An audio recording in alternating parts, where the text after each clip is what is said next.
Nai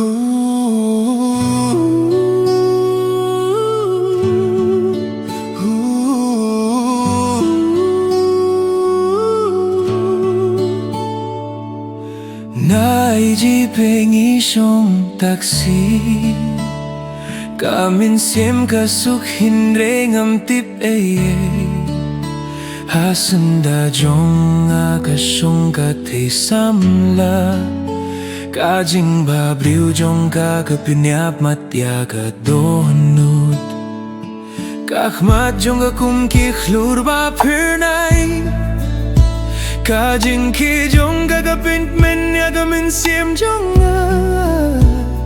Tang shi Lynti hynrei ka jingkynmaw Kan ne Haka dohnud jong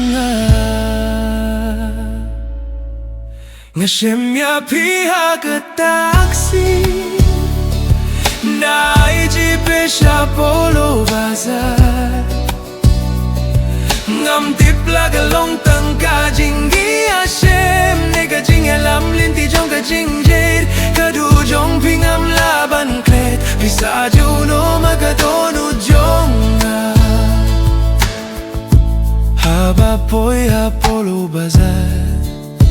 Ka taksi ka sange hynrei ka dohnud kam sange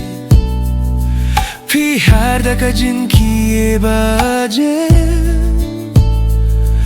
Ngapait hynrei ngam nud ban kren Lada kabinta ka ailat sa sien Nga kurmen ban jingïaqynduh Biang ya pi banong tang ka wei ka kynti Pila pin skoten at ya ka sngi jonga Jingïashem ya pi Haka taksi Ka jingïashem bangan klet show